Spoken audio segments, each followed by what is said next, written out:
Welcome back to the show, everybody. Check out these headlines we got for you. Crypto crisis continues. What happens if we get the same ruling in two different district courts as we did in the library case? We'll talk about it. Binance backing out of the FTX deal, but Ripple gets a new ally in the amicus brief filing. We got so much news for you today. Somebody roll that beautiful intro.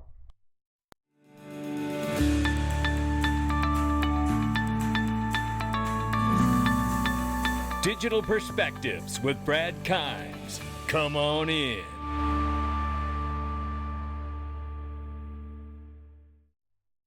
Welcome back to the show, everybody. You can follow us on TikTok, YouTube, Twitter, and Facebook for exclusive content. Right now, we are at 925 billion. We're up 1% for the cryptocurrency market cap, bleeding heavily still as far as I'm concerned. Look, let me tell you, it was just an hour or two ago, I watched almost 70 to $100 billion flood back into this market. We were at 800, I think 65 billion, somewhere in that neighborhood. So we've seen some money just in the last hour or two flood into this space. But nevertheless, right now, 17,500 plus for Bitcoin, still off by 12.6 on the 7-day. Ethereum now almost 1,300 bucks, 1297 and change, off by 14.6 on the 7-day. XRP 38 cents was 36 cents, and now we're looking here now at 13.7% down on the 7-day as well. Ladies and gentlemen, check this out, because in a time of uncertainty, when we're seeing things fall all around us, back in July, Uphold sent out this fantastic email about being highly regulated, transparent, and secure, reassuringly boring. Well, I can assure you, Uphold, that we're all grateful. I love that platform. I use it all the time, and they are a sponsor, but I was a customer first. Damn right. Matter of fact, in crypto moments like this, Uphold talking about being regulated, transparent, and secure is sounding pretty damn awesome right about now. Check out the link. They got staking too, ladies and gentlemen. Check out the link underneath the video for the best deals. Right here, SBF explicitly saying, as he testifies in a hearing shared by David Schwartz right here, saying FTX does not do precisely the thing it now seems that FTX did, and explains a precise understanding of why it's important to customers that exchanges not do the very thing it now seems that it did, and how they can and did go wrong. Take a listen. Last thing that I'll say is, if you look at what precipitated some of the 2008 financial crisis, you saw a number of bilateral, bespoke, non-reported transactions happening between financial counterparties, which then got repackaged and releveraged again and again and again, such that no one knew how much risk was in that system until it all fell apart. If you compare that to what happens on FTX or other major cryptocurrency venues today, there is complete transparency about the full open interest. There is complete transparency about the positions that are held. There is a robust, consistent risk framework applied, and we're excited to work with the CFTC on our U.S. licensed and regulated venue to bring a lot of this. Last thing that I'll say is... And there you have it. And I tell you, this goes part and parcel with this little clip, where obviously Gary Gensler is going to use what happened to FTX as to say, this is why he's calling for so much regulation, and this is why he's telling all the exchanges to come in and register with him. I'm not even going to play the clip because that's exactly what he says. Crypto crisis of confidence. But let me tell you where the confidence is lost, Gary. It's lost at the SEC because he could have stopped it. Because Gary Gensler was meeting with SBF and FTX back in March 29, 2022. Why? More than likely, my opinion, because SBF is the largest donor in crypto. And apparently when you meet with the SEC and Gary Gensler, apparently that also means we're not going to discuss exactly what SBF and FTX are doing as far as how they're leveraging their own asset, the FTT. It is sickening to watch Gary Gensler come out here and say this is exactly why they need to come in and register with us, when in fact, you took one of the largest lobby donors to the Democratic Party and had him in your office, and yet again, you chose to protect all of us from Ripple and XRP instead? Despicable. More losses being put on the books here. Sequoia Capital to mark down 213.5 million FTX investment to zero. Cascading effect it is. He's now, Sam Bankman-Fried, and FTX hurdles towards bankruptcy with an $8 billion hole, but it gets worse, ladies and gentlemen, because CZ Binance says, you know what? I'm walking away from the deal. Walking away from the deal to rescue them. And you know what? He's got good reason to. As a result of the corporate due diligence, as well as the latest news reports regarding mishandled customer funds and alleged U.S. agency investigations, we have decided that we will not pursue the potential acquisition of FTX. There you have it. In the beginning, our hopes was able to support FTX's customers to provide liquidity, but the issues are beyond our control or ability to help. Every time a major player in an industry fails, retail customers will suffer.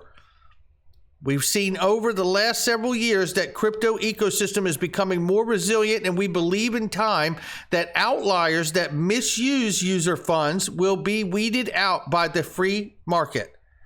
He couldn't be more right about that. As regulatory frameworks are developed, as the industry continues to evolve toward greater decentralization, the ecosystem will grow stronger. I do believe that as well, but I tell you, we do have to have a separate entity for custody, and we have to stop allowing platforms that create their own token to continually leverage and over-leverage that token they made up out of thin air. Jeremy Hogan had this to say based on Eleanor Terrett's tweet. Shout out to both of them. First, Eleanor said that Binance scraps the deal for FTX. The official statement I read to you, but then we see Jeremy Hogan say Binance is backing out of FTX acquisition. By backing out, I mean, of course, that the deal was never going to happen in the first place. The false dragon says it right. Sneaky CZ just wanted to take a nosy through their books. And Jeremy Hogan says, yep, that's a large part of it. Oh, what a world we're in here. Jesse Hines reminds all of us that, the rumors of Almeida should be Alameda shorting USD Tether, and then we learn Binance has 17.6 in USD Tether on its books. Seems like hands are clean here. Yeah, you know what? I'll tell you what. This is concerning, ladies and gentlemen. This is concerning.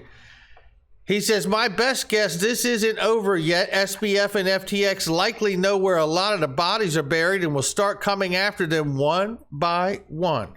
It will be presented as altruism, but it will likely be coercion. And that's the right, I think that's right. I think Jesse's got it right there. And I tell you, it reminds me of this, ladies and gentlemen. Mt. Gox, Quadriga, then we had Terra Luna, FTX. And now the Reaper is knocking on the Tether door. You know, USD Tether keeps saying the reserves are fully back, but when the U.S. Department of Justice asked them to open their books, USD Tether told the Department of Justice to go fly a kite. Don't believe me? Look it up. That's true. I've reported it. It's exactly what they've said. Transparency is the way this story ends. The question is, will USD Tether be the next one that bites the dust before this story is written? I have said it many times, and no one, and I mean no one, has come to me. Hundreds of thousands of people have listened to me say this, and not one human being is willing to debate me and tell me why USD Tether is not a publicly advertised digital counterfeit US dollar. I'll wait. And while we wait, let's look at this. Cindy Young, managing director of Ripple in Europe, passing through the Canary Wharf yesterday. I couldn't help but get some photos of Ripple's fantastic new Crypto Means Business ad campaign. We launched it to highlight that crypto solutions are here to stay and are already making a real impact on businesses around the world. This is why I'm into XRP and Ripple shares too, by the way, because I believe the long play is the right play. I saw this during the birth of the internet, and my focus and awareness was on my professional career at the time. And while I was watching this with unconscious competence, I was making no bounds or no bets on the space at all. I lacked the awareness, and I don't lack it this time around.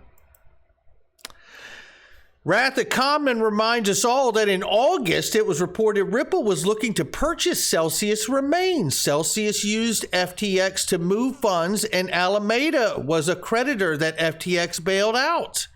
Does the collapse of FTX make it plus or minus likely Ripple might acquire Celsius?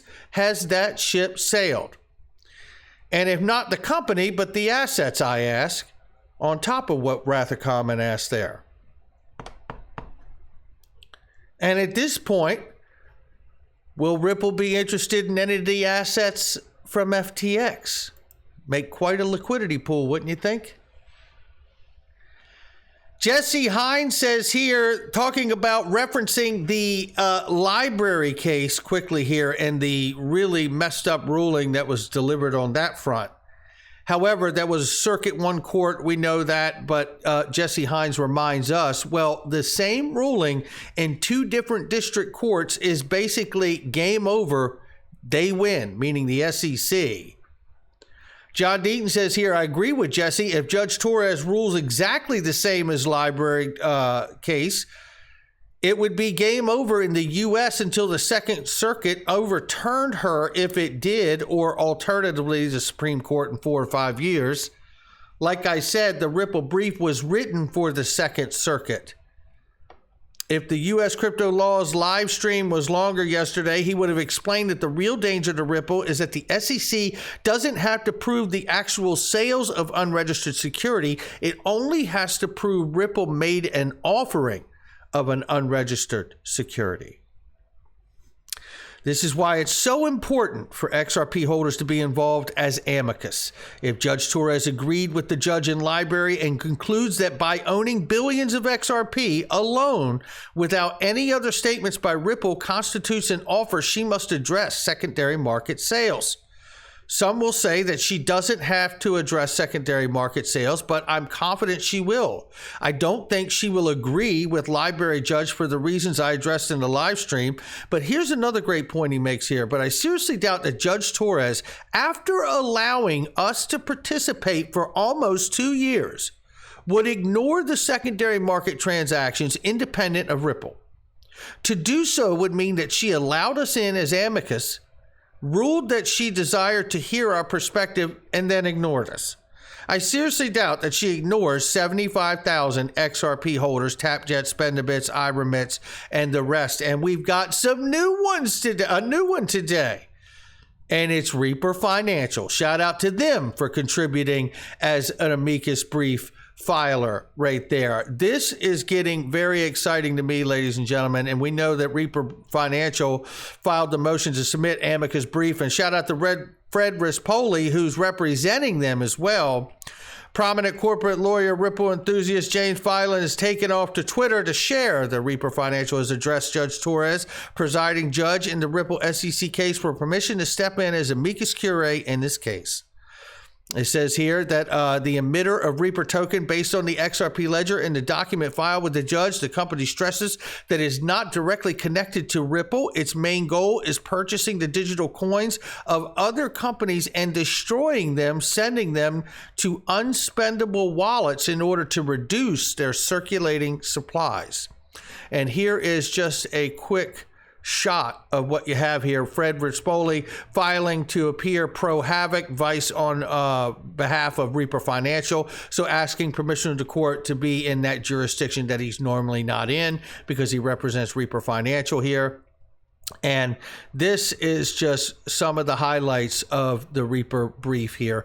It says Reaper requires the use of XRP Ledger to function. Ripple Labs did not market XRP Ledger or use of XRP to Reaper Financial, nor did any marketing efforts of Ripple Labs or its employees play any role in Reaper Financial selecting the XRP Ledger for company decentralized voting mechanism. Goes on to say Reaper Financial is purchased and permanently destroyed through reapings over 500,000 XRP worth of other XRP Ledger, ERC20, and XinFin tokens throughout 23 reapings. How about that, ladies and gentlemen? Reaper Financial does not require Ripple Labs or any other blockchain products permission to purchase and destroy these digital tokens. I tell you, the Ripple allies just continue to mount, and understanding what John Deaton said gives me a bit of confidence as well in this time of uncertainty. Why would the judge allow 75,000 plus of us and John Deaton to come into this case as a friend to the court, right? Only to ignore us? I'll take that for today. Not financial advice from me or anyone else, just my digital perspectives. I'll catch all of you on the next one.